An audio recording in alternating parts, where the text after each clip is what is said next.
So your new house in Pag-ibig is now ready for turnover. So today, I'm going to explain the crucial items you need to check before accepting the turnover of your new house from a Pag-ibig housing loan. There you go. What you're seeing is the key to our new house that will be turned over from Pag-ibig housing loan. So my name is Daddy Lester. I am a real estate enthusiast. Between me and my wife, we now have 8 properties. 5 of them na-acquire namin through Pag-ibig housing loan. So marami-rami na rin talaga kaming experience in accepting these turnovers. And today, guide namin kayo ano ba yung mga importanteng dapat yung i-check before accepting the turnover. So actually, magkaiba yung sa bare at saka yung furnished unit. And puntahan natin siya parehas. I actually have 2 examples that I can show you. So I can fully explain ano ba yung mga dapat na i-check nyo. And make sure na maayos siya for, peace of mind. And ultimately, you get the most out of the house na binili nyo through Pag-ibig housing loan. So tara, dadali ko sa 2 unit namin. One is bare turnover and the other one is a semi-furnished unit. I'll guide you with our experience, making sure to check all these things before accepting the turnover.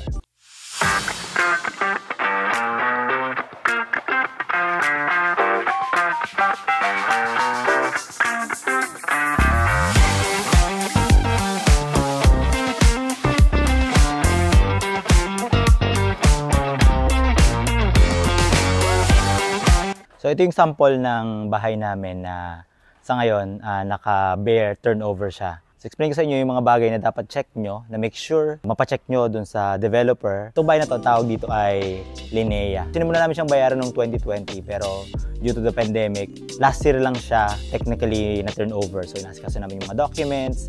And one of the most important thing na kailangan mo talaga ma-make sure is yung checklist nga nung turnover. So tara, set ako sa inyo. This is a side door actually. Pero ang titingnan mo dito is yung mga locks. Obviously, it would have its own keys. Make sure na bigay sa inyo yun and make sure na functional siya. Hindi siya basta-basta mabubuksan. So since bare nga yung unit, makikita nyo, wala pa siyang pintura, may palitada na siya.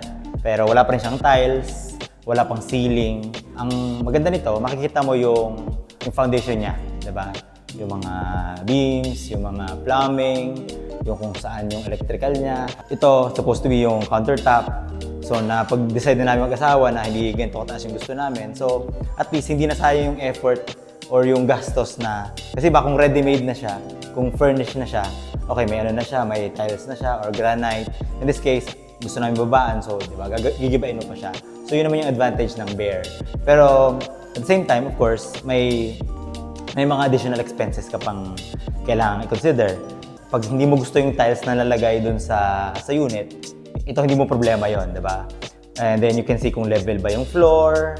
Ayan, itong mga electrical, ganito. Tapos, obviously, yung plumbing, kitang-kita mo rin if ever may hindi functional, may mga tumutulo, may mga tumatagas, then mapifix mo siya bago mo pa-finish. You also wanna make sure yung buong layout is the way you want it, diba? So, in this case, naisip namin, may lupa pa kami doon. Extend namin siya doon. Possibly extension ng living room. Then we can decide on, okay, sige, butasin namin to. So kitang-kita mo ngayon yung mga beams, mapapakita mo ngayon sa architect or sa engineer mo kung ano yung mga changes na gusto mong gawin. And in this case, since talagang marami-rami kaming changes na gustong gawin, including do sa likuran, it made sense na bare yung kinuha namin na unit. Most of the time, kapag furnished na unit, like yung tiles is medyo low quality, mga fixtures, madalas papalitan mo din, even yung sa CR niya, even yung mga doorknobs. Pero importante kapag ito turnover na siya sa'yo ng Pag-ibig is talagang na-check mo bawat area. So to recap, floor, wall and ceilings, internal door and windows, electrical and plumbing, and then kitchen and bathroom layout. And usually, yung developer mo naman will have a representative na will have a checklist of their own para ma-make sure na yung turnover nila sa'yo ay nag-accept ka.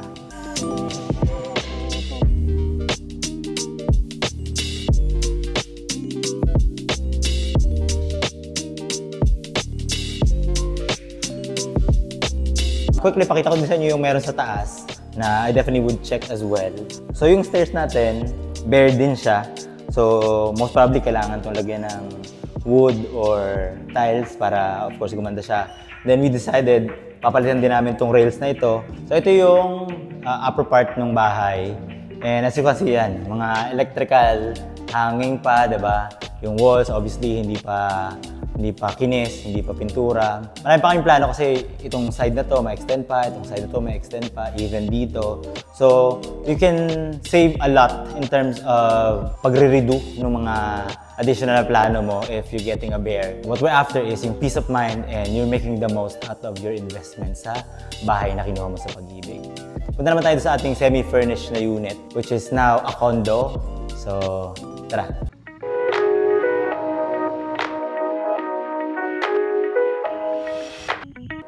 So this time naman, dito tayo ngayon sa unit namin sa The Peaks. Ito naman sa San Antonio pa rin to, San Antonio, Santo Tomas, Batangas.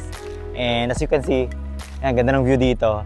And ang papakita ko sa inyong unit dito is yung aming ito-turn over. Baka next year pa to, still under development. This time naman, mas furnished na siya or mas finished na siya. Unlike nung isa, bare. So there's a couple of things that you wanted to make sure has been checked before mo siya payagang ma-turn over. So tara! Actually, condo style to, low-rise siya. Ito yung papakita ko sa inyo na yung may finish na klase ng unit na you can also get through Pag-ibig. So, tara, yun na. So, obviously, compared to yung ating bear, yan, may pintura na siya, may ceiling na siya, may legs na siya, kompleto na yung layout niya. Pasok kayo. Isang room dito, maganda na yung finish niya, may working na lavatory, obviously may ceiling. Yung binanggit ko kanina, yung disadvantage niya is, if you don't like the quality of tiles, then papalitan mo pa siya. Kung gusto mo may design yung ceiling, then obviously papalitan mo pa siya. In our case, we don't plan to do that. We'll use it as is. Ayan, speaking of checklist, floors, make sure na yung mga, natin, yung ating mga tiles is properly na-install. Then same thing, yung mga doorknobs, make sure it's working. Ayan. And then you have the keys, the lights, make sure they're also working. Unfortunately, with this kind of turnover, hindi mo kita yung plumbing. So, asa ka na lang na sana okay siya, di ba? So, kung may mga leak, may kailangan mo magbaklas para maayos siya. Same thing with whatever is under the tiles na. So, that's the disadvantage of ganito, yung may finish na. But, if you're happy with it, if okay lahat, then it will save you a lot of hassle for additional construction or buying all of this, di ba? So, this is a first floor actually, and yan, ganda ng view dito.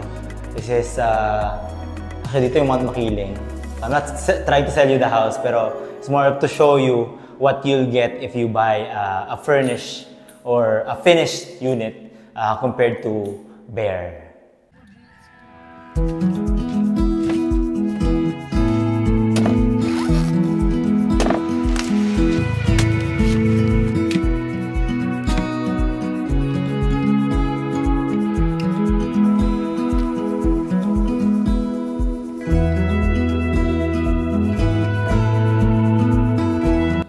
So yun, kapagod din. Itong place na to, malapit sa ginagawang bagong highway. Karugtong siya ng SLEX. So yung mga bahay na pinakita ko sa inyo, anytime gusto namin lumuwas, malapit lang talaga siya. As you can see, sobrang nature na nature pa rin dito. Favorite spot namin itong family, dito kami nag-camping. Yan, we got the best of both worlds. Quick access sa city. Ito rin, meron din kami gusto namin na camping. Lapit lang. In fact, pwede ka mag-hike siya sa Mount Makiling. Lahat ng ginawa natin ngayon, i-check natin yung mga turnover sa Pag-ibig, yung bahay. Bottom line is, we want peace of mind. We've experienced it na minsan hindi naman talaga namin i-check lahat. Or minsan, okay na hindi namin na-cover lahat kasi nagmamadali kami lumipat. Pero if you do have a chance na mapaayos talaga lahat sa developer, please do so. Kasi it will save you a lot of headaches. And yun, nakita nyo naman, iba yung bare, iba yung may konting finish. You want to get the most out of your investment. On this journey of real estate investing or kahit yung titirahan mo pa lang siya, I think you want to consider all of those things. You want to make sure that you're getting your money's worth. At the same time, in a place that you and your family can be happy with. And I think that's something that we found here in our home. That includes all your due diligence, be really observant, and try to get the most out of your investment with your Pag-ibig housing loan. Hope this helps. Please consider subscribing. You found these valuable, all these Pag-ibig and housing loan and family tips and tricks. And once again, my name is Daddy Lester and enjoy ko na itong aking buko. See you sa next video. Bye-bye.